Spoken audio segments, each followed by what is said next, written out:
Phone చేసి దొబ్బే గొర్రె ఉంది, ఏం పేరు పెట్టాను, యెహోవా. రైట్ రైట్ యెహోవా, రైట్ యెహోవా గొర్రె. అఫ్ కోర్స్ బైబిల్లో రాయబడింది, నా గొర్రెలు నా స్వరాన్ని వింటాయన్నాడు. మన దేవుడు మన కాపరి కాబట్టి మనలను గొర్రెలుగా పోల్చాడు ఆయన. ఈ రోజుల్లో కొంతమంది ఇంకా క్రైస్తవులు అందరూ గొర్రెలు గొర్రెలు గొర్రెలు, వాళ్ళకి ఏమీ తెలియదు అని. గొర్రెలు అంటే వాళ్ళ ఉద్దేశం ఏంటనమాట, అమాయకులు, వీళ్ళకి ఏం తెలీదు, వీరు జ్ఞానహీనులోనే.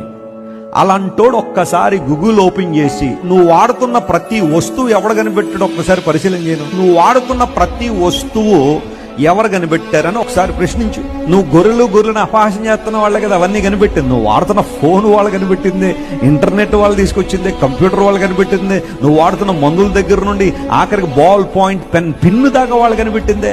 అంత కనిపెట్టినవన్నీ వాడుకుంటూ వాళ్ళు గొర్రెలను అమాయకులుగా వాడుతున్నావు అంటే అసలు గొర్రె ఎవరు? నువ్వు కదా, అమాయకుడు నువ్వు కదా. గొర్రెలను ఏ సందర్భంలో ఉపయోగించారంటే ఆ కాపరి స్వరాన్ని మాత్రమే వింటాయి. గొర్రెలు ఎవడ స్వరాన్ని పడితే ఆడ స్వరాన్ని వినవు, మా కాపరి స్వరం మాత్రమే వింటాం. Hallelujah. And our shepherd is our lord and our god. మా దేవుడే మా కాపరి, మా ప్రభు, ఆయన స్వరాన్ని మాత్రమే వింటాం. కాబట్టి of course you are the sheep of God. అలా అని చెప్పి ప్రపంచానికి హాని చేసే గొర్రెలు కాదు ఇవి. ప్రపంచాన్ని కుల వ్యవస్థతో అణిచివేసే గొర్రెలు కాదు, మనుషుల మధ్య డిస్క్రిమినేషన్ తీసుకొచ్చిన గొర్రెలు కాదు, మనుషులను అనగద్రొక్కేసిన గొర్రెలు కాదు, దోచుకున్న గొర్రెలు కాదు ఇవి. దేవుని బిడ్డలు ప్రపంచానికి ఎప్పుడు దీవెనకరంగానే ఉంటారు. హల్లెలూయా.